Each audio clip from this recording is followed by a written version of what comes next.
Breaking news. Paul Adams. Why the Gaza ceasefire is under growing strain. BBC diplomatic correspondent. Hamas freed more hostages, including Eli Sharabi, on Saturday. Why has Hamas announced a delay just days before it is due to release the next group of hostages? In one of its official statements, released on Telegram, the group called its announcement a warning to Israel and said it was giving mediators ample time to pressure the occupation Israel into fulfilling its obligations. It said the door remains open for the next scheduled releases to go ahead on Saturday. The group appears to be giving time for the impasse to be resolved. But what exactly is the impasse? Hamas lists a series of complaints, from delaying the return of displaced people, continuing to open fire on them, and failing to allow the entry of certain types of humanitarian aid. Other Palestinian officials not connected with Hamas have cited Israel's reluctance to allow caravans into Gaza to house the vast numbers of Palestinians whose homes have been destroyed. At a time when the Israeli government is openly discussing ways to encourage civilians to leave Gaza, the failure to give permits for badly needed temporary accommodation is bound to stoke Palestinian fears of expulsion. Fears exacerbated almost every day by Donald Trump. What began as an apparently off-the-cuff suggestion that most Palestinians should leave while the Gaza Strip is rebuilt has morphed into the president's demand that all should leave and that the US should take over and run Gaza. As Trump continues to double down on his incendiary suggestion, Hamas may be wondering whether it's worth engaging in Phase 2 of the ceasefire talks. What exactly are the talks for? If Trump is serious, the Palestinians know that it will fall to Israel to make sure that Gaza is devoid of civilians. Depriving them of shelter won't be enough. It will almost certainly require force. Now, Trump has said that if all the hostages held in Gaza are not returned by Saturday, he will propose cancelling the ceasefire and all hell will break out. But he did say he was speaking for himself and Israel can override it. Trump says Hamas won't make Saturday hostage return deadline. Let's bring you some lines from the meeting between US President Donald Trump and King Abdullah of Jordan at the White House. Speaking about the current ceasefire situation, Trump says he does not believe Hamas will meet the Saturday deadline to return Israeli hostages. "I have a Saturday deadline, and I don't think they're going to make the deadline personally," the president says, adding, "I think they want to play tough guy, but we'll see how tough they are." Trump says he doesn't want to see hostage releases being dragged out and warns they either have them out by Saturday at 12 Mars or all bets are off. Earlier, Trump said hell would break out if Hamas did not return all hostages by the deadline on Saturday. Ceasefire deal comes in 3 phases, first of which is the ceasefire in Gaza began on 19th of January after months of negotiations led by the US, Qatar, and Egypt. The deal will be carried out in 3 phases, the first of which is currently underway. Here's how it will work. Stage 1. This will last 42 days, during which there will be a complete ceasefire. Hamas will release a total of 33 hostages, women, including female soldiers, children, some older men, and the sick. At regular intervals, Israel will release about 1,100 Palestinian prisoners. Israeli forces will leave populated areas. Displaced Palestinian civilians will be allowed to return to their neighborhoods. Hundreds of aid lorries will be allowed into Gaza each day.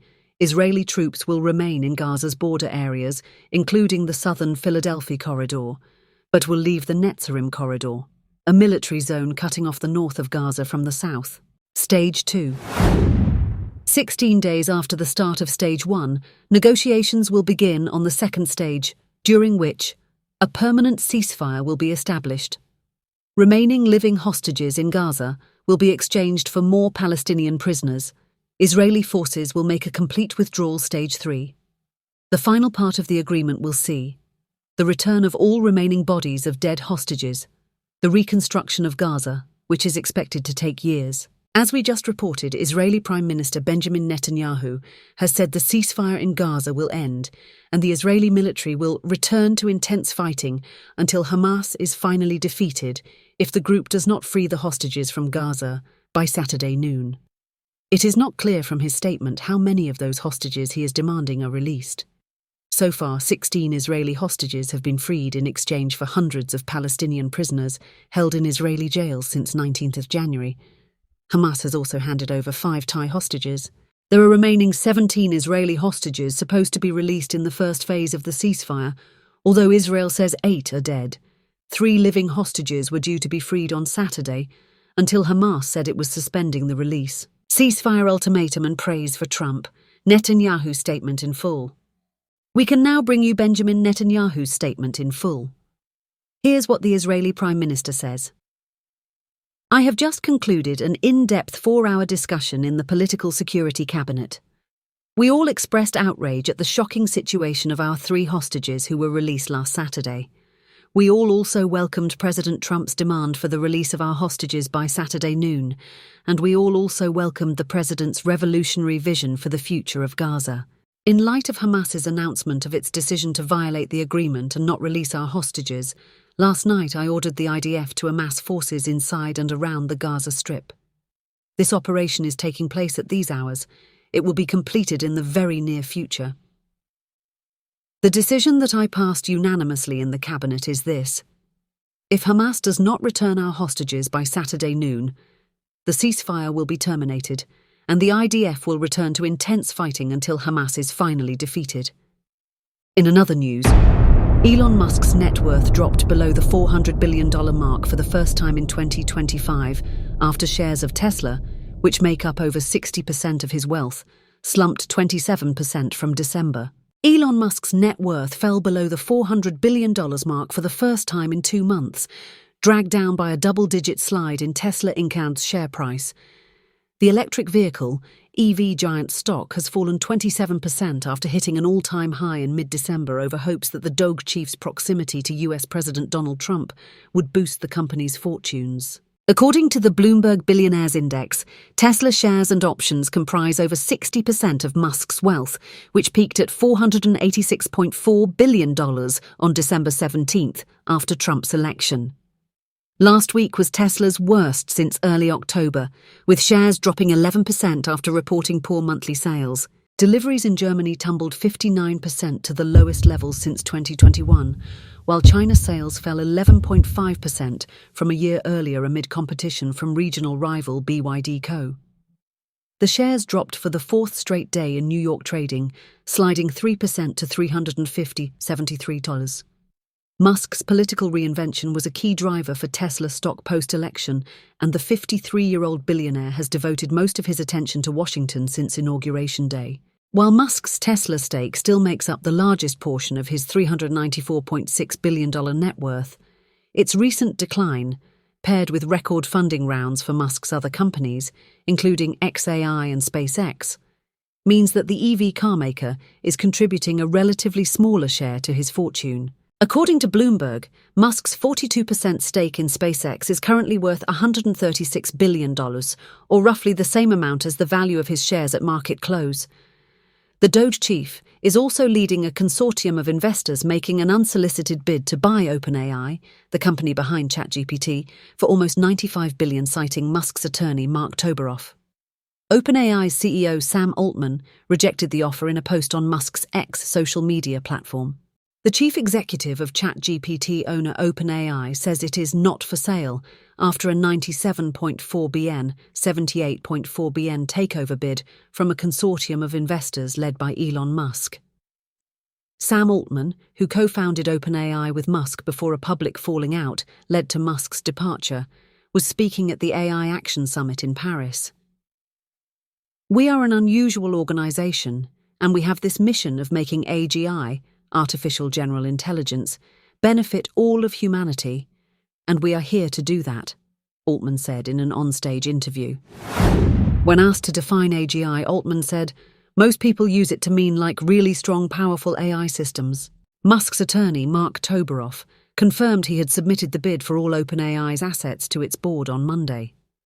Earlier, in response to the move, Altman posted on Musk's social media platform, X, "No thank you, but we will buy Twitter for $9.74 billion if you want." Who owns OpenAI? Unlike many tech giants such as Meta or Microsoft, OpenAI is not a publicly traded company. Instead, it has a complicated structure, which involves a partnership between non-profit and for-profit arms. Musk says he wants to return it to its non-profit roots and original mission of developing AI for the benefit of humanity. However, Musk also owns a rival firm, xAI. Christy Pitts, a tech investor in new businesses at Panasonic Well in San Francisco, told the BBC she was skeptical about Musk's motives. "I think it's fair to be pretty suspicious of this considering that he has a competitor himself, which is structured as a for-profit company, so I think there's more than meets the eye here," she said. Altman has suggested something similar, telling Axios Musk was a competitor who is not able to beat us in the market and, instead is just trying to say, I'm going to buy this with total disregard for the mission. Altman is chief executive of OpenAI and sits on the board of the non-profit. He said in May last year that he does not own any stock in the organization. Altman wants to transform the organization into a fully for-profit company, which he says will allow it to raise more money to put into AI research. However, the decision over OpenAI's future is not Altman's alone. The board will have a say on the company's future and may favour a sale, especially if the offer is increased. The offer tabled at 97.4 BN is much lower than the 157 BN OpenAI was valued at in its latest funding round in October last year. Talks over a further funding round reportedly value it now at 300 BN. In a statement, Mr. Toberoff said the consortium would be prepared to consider matching or exceeding any potential higher bid. As the co-founder of OpenAI and the most innovative and successful tech industry leader in history, Musk is the person best positioned to protect and grow OpenAI's technology, Musk's attorney added on his behalf and other investors. The creator of ChatGPT is also teaming up with another US tech giant, Oracle, along with a Japanese investment firm and an Emirati sovereign wealth fund to build 500 billion of artificial intelligence infrastructure in the US. The new company, called the Stargate Project, was announced at the White House by President Donald Trump, who billed it the largest AI infrastructure project by far in history and said it would help keep the future of technology in the US.